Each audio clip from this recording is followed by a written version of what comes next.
Michael Vannen. Welcome to the Tolkien Lore channel. I'm the Tolkien Geek, and this video is actually a response to a viewer request. A viewer commented on one of my videos, asked for a video on the events between The Hobbit and The Lord of the Rings, and so that's what I'm going to do for this video. Now I'm going to cheat just a little bit because technically I'm going to bleed a little bit into the end of The Hobbit and the beginning of The Lord of the Rings. The Hobbit, we tend to think of it ending with the Battle of Five Armies, but we actually get a visit by Gandalf and Balin to Bilbo several years later, and I'm going to cover some of the events between those two things. And also in The Lord of the Rings, the farewell party, the birthday party that Bilbo has at the very beginning is about 17 years before things really get kicked off in terms of moving the plot forward. So I'm going to cover the things in that 17-year period as well. So covering a little bit more than what is technically between the two stories, but not in such a way that I'm really bleeding into the main action of either. So with that said, the only other thing I want to mention by way of introduction, the Battle of Five Armies, by way of reference, is in the year 2941 of the Third Age, and the beginning of the real adventure in The Lord of the Rings is 3018. Bilbo's birthday party is 3001. So basically between 2941 and 3018 is the span of time that I'm going to cover in this video. I'm also not going to cover everything in chronological order. I'm kind of going to handle it by types of events, sort of. I'm going to handle birth dates all by themselves because if I did it in chronological order, it'd be weirdly punctuated. So with those caveats out of the way, let's get started. So the first birthday that we run into in the tale of years given in the appendices in The Lord of the Rings is Theoden. Theoden is born in the year 2948, which would make him 70 years old at the time of the War of the Ring. So he's pushing it in age, but still, as we can tell from the story, capable of fighting.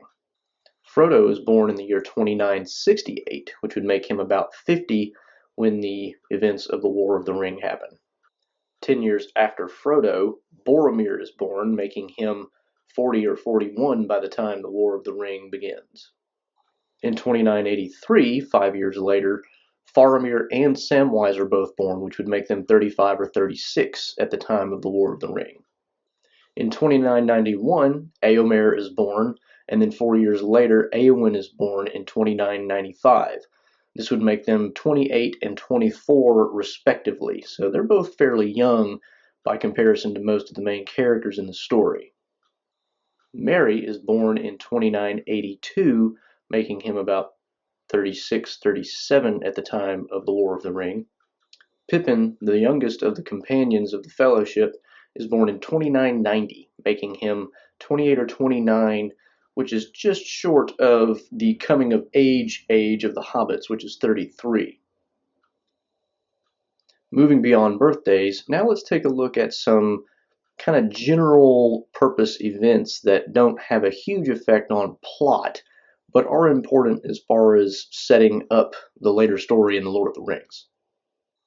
In 2942, the same year that Bilbo returns to the Shire, Sauron also returns in secret to Mordor. 2 years later, in 2944, Bard rebuilds the city of Dale, and Gollum leaves the Misty Mountains in search of the ring. In 2949, we get the visit of Gandalf and Balin to Bilbo that I mentioned earlier, so that would have been about 8 years after the events of the Hobbit and 7 years after Bilbo returned to the Shire. Multiple events occur in 2951. First, Sauron kind of declares himself openly in Mordor, begins to rebuild the Tower of Barad-dûr. He, starts to gather his power and that sort of thing. Gollum manages to make his way.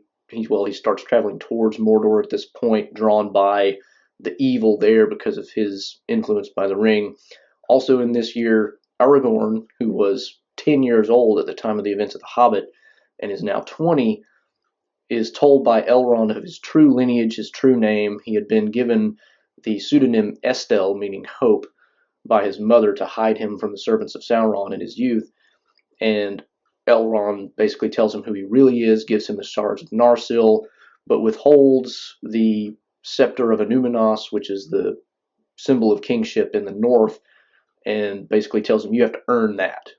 So, but the rest of the tokens of his house, the shards of Narsil, the Ring of Barahir, he gives those to Aragorn. In the same general period of time, he meets Arwen for the first time in Rivendell and falls in love with her. There's a lot more to their story that I'm not going to get into detail here. I just want to get the general overview of events. 2 years later, in 2953, the last meeting of the White Council is held. The previous meeting was the one where they decided to finally attack Sauron at Dol Guldur, which was the same year as the Hobbit, the events of the Hobbit. Now, this last meeting, Saruman pretends that he has discovered that the One Ring basically floated down the river Anduin to the ocean and will never, be found. So he is trying to throw everybody off the track of the idea of trying to find the ring, and he basically tells them this so that he can hopefully find the ring for himself. He's not yet a traitor. That comes along a little bit later. But at the same time, being jealous and afraid of Gandalf, he also sets spies to watch Gandalf's movements and takes Orthanc for himself, which he had previously basically held as kind of not exactly a vassal, but kind of on loan from the stewards of Gondor, because technically Orthanc was it was a part of the kingdom of Gondor and never really given to the Rohirrim. So at this point is when he starts kind of building up his own power base and really starting to play on his own side, so to speak. In 2956, 5 years after being told by Elrond of his true identity, Aragorn, who has been wandering in the wild and beginning to do things of his own that are important, he meets Gandalf and their friendship begins. The next entry in the Tale of Years is actually a span of years, and it's 2957 to 2980. And during this period of time, Aragorn does most of the things that he does between The Lord of the Rings and The Hobbit, and a lot of that is serving Thingol, the king of Rohan, and Ecthelion II, who was at the time the steward of Gondor, as Thorongil, a pseudonym he took on so that he wouldn't kind of reveal who he was. And during this period, a lot of different things happen. Some of the more important things, he helps Thingol, of course, in his wars, but the more important aspects he does in his service to Ecthelion, he manages to help them destroy a fleet of corsairs at Umbar, which this is long before the War of the Ring, a different set of corsairs, but he does that in kind of an attempt to forestall any danger from that quarter. And while he's there, he also earns the hate of Denethor, who kind of sees him as a rival, though Aragorn never sets up any rivalry himself. After the defeat of the Corsairs at Umbar, he basically leaves and says, I have other important things to do. Nobody's happy about that except Denethor. And at any rate, that's kind of the general gist of what happens there. Again, there's more detail you can find in the appendices, but I don't want to get into all that at the moment. At the end of that period of time, in 2980, Aragorn returns to, well, I shouldn't say returns, he goes to Lorien, where he is admitted, and it just so happens that Arwen happens to be there as well. He meets Arwen again. At this point, Arwen is in love with him, or falls in love with him. It's not clear that she ever had feelings for him before, but at this point she definitely does.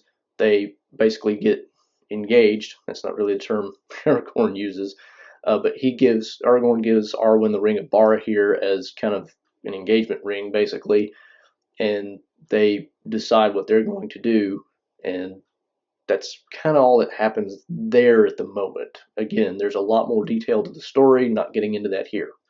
In the same period of time, while Aragorn is in Lothlorien, Gollum actually reaches the outer bounds of Mordor, meets Shelob, and we don't know this from the appendices, we actually know this from the text of the story itself. He worships Shelob, which it really makes you wonder what went on between those two. Also at the same time, Thingol dies in Rohan and Theoden becomes king. 4 years later, in 2984, Denethor becomes steward of Gondor. 4 years after becoming steward in 2988, his wife Finduilas dies young at the age of 38, which we get some idea is, at least in part, a cause of his not being a very happy camper for most of the story. In 2989, Balin sets out from Erebor to try to reclaim Moria in his ill-fated attempt, which led in the disastrous loss of Balin and many other dwarves in the colony. 5 years later is when that happens in 2994. In roughly the year 3000, Tolkien puts a little C for circa, so we don't know exactly when this happens because it's surmise. Saruman begins to use the Palantir that is housed in the Tower of Orthanc, but because Sauron also has a Palantir, he becomes ensnared, and this is when it says that he officially becomes a traitor to the White Council. Up to this point, he was doing his own thing and not really necessarily a total team player, but now he is full on the bad side. Now we're up to Bilbo's birthday party feast. He has his feast in 3001. At this time, Gandalf begins to strongly suspect that the One Ring is the ring that Bilbo has. He has the Dunedain Rangers kind of double their guard on the Shire. He had already had them watching over the Shire before. And at the same time, he also begins to look for Gollum and enlists the aid of Aragorn. In 3002, Bilbo makes it to Rivendell to stay. During that interim between his birthday party and Rivendell, he did go and see the Misty Mountains, and I think he also visited Erebor. Eventually made it back to Rivendell and decided to just call it quits for his adventuring and just stay put. And then after that, you get in 3004, Gandalf visits Frodo and then visits him several other times very briefly over the years, but nothing significant yet. In 3007, Aragorn's mother dies. Her name is Gilraen, and she was a widow for most of Aragorn's life because her husband died young, and there's more detail on that end of the story as well, but I'm not going to get into that. Also, it just so happens that the grandson of Bard happens to become the king of Dale at the same time. 3009 is a fairly momentous year. Gandalf and Aragorn redouble their efforts to try to find Gollum. Gollum himself actually goes into Mordor and is captured by Sauron, and eventually, however, Aragorn and Gandalf do capture him. Well, Aragorn does. Gandalf isn't there. He had given up. But Gollum does make his way outside of Mordor again after Sauron releases him. Aragorn captures him. But during this general period, also Elrond sends for Arwen to come back from Lorien because things east of the mountains are becoming dangerous. So you get this sense that Sauron is really building up his power. Orcs are multiplying and starting to do nasty things. So things are starting to really ramp up towards the War of the Ring at this point. In 3017, we get Gandalf visiting the Minas Tirith to find out what he finally learns about the One Ring, the inscription and whatnot. This is also when Aragorn actually captures Gollum. So 8 years after he was captured by Sauron, he was released, and Aragorn finds him, brings him to the Woodland Realm, and then, of course, we start to really get into the events, because the next year, 3018, is when things really start to get moving. Gandalf, of course, visits Frodo for the last time, basically tells him, you've got to go, but don't go too fast, don't arouse suspicion. There's a lot of events that go on there, but that's pretty much covered by the novel itself, so I'll kind of leave off there. There's just one more thing I want to talk about in this general vein, though, before I leave the video. So before I leave this video entirely, I do want to talk about one more thing that comes up, and that is the hunt for the ring. In the Unfinished Tales, there is a couple of different versions of this story where it kind of goes over Sauron's attempts to locate the ring towards the end of this intermission period between The Hobbit and Lord of the Rings. And the two are slightly different, but in general broad strokes, both of them have the same basic storyline, and I'll give that here, but I'll reserve like a full analysis for this story until a later video where I can really do it justice. Basically, the idea you get in both stories is that Sauron, through Gollum, of course, learns of the existence and former location of the ring, because Gollum obviously had it at one point, but he can't learn much else from Gollum because Gollum doesn't know where the Shire is. All he has to go on is the name Baggins and Shire. That's really all he knows. So he wants to find out more about this, but he's having a hard time, partially because Saruman is at this point a traitor to Sauron as well and is trying to hinder his efforts because Saruman wants the ring for himself. Sauron therefore decides, I'm going to use the ring wraiths because nobody else is really going to do at this point. But the problem with using the ring wraiths is they arouse too much fear, and it would alert the White Council and others of the wise to, maybe what Sauron is trying to do, and he doesn't want to tip his hand. So he sets up kind of a ploy, and the ploy is attacking Osgiliath. And we know from The Lord of the Rings that Osgiliath was attacked prior to the main battle in the War of the Ring. So this is, when Tolkien is writing this essay later, this is the rationale given for why the attack was done. It was done with, the Witch King in charge to kind of give everybody an idea that, we're using the Nazgul basically in a war setting, and that's the only reason they're being used, when really what he wanted to do was create kind of a distraction so that the Nazgul could cross the river and then make their way, north to try to find the Shire. Now, part of the rationale for that was the theory that the Nazgul are afraid of water. Now, there is a note in one of the stories that this becomes kind of hard to maintain because they also have to cross a lot of other rivers before they actually get to the Shire. And how does that really work? At any rate, leaving that aside, after the Nazgul cross the river, they do search north. Depending on which version of the story you read, they do it in slightly different ways. They even search the upper part of the Anduin, which is where Gollum would have lived before he found the ring, thinking that might be where it was. And then, of course, they end up confronting Saruman because they think maybe he has some information about this. And the Witch King in both stories, both versions of the story, doesn't really know that Saruman is a traitor, or at least, well, one of the versions at least he doesn't, and tries to get some information out of him. In one of these versions, actually, Saruman had literally just lost Gandalf. Gandalf escaped right before the ring wraiths arrive, and he's doesn't realize it. There's some fun stuff that goes on there, but in either case, Saruman basically kind of puts them off, uses the power of his voice to kind of convince them to leave him alone without saying it that way, obviously. They end up finally searching north. Depending on which version of the story you read, again, they run into Grima Wormtongue and/or, just some of Saruman's regular spies who were kind of scouting out the Shire and the north parts of Eriador, and eventually they do find their way to the Shire, of course. Now, again, there's a lot more detail to the story in the two different versions, the interesting ways that they conflict or don't. Like I said, I'm going to cover that in a video of its own because it's really interesting to read. So I'll just leave that here for now, and that'll wrap up the events between The Hobbit and The Lord of the Rings, with a little bit of fudge factor on either end, as I mentioned earlier. So we'll just leave it there. So that covers the events between the Battle of Five Armies and when Frodo sets out on his adventure, pretty much. Hope you enjoyed learning about that. The information is almost entirely contained within the Tale of Years in Appendix B, I think, in The Lord of the Rings.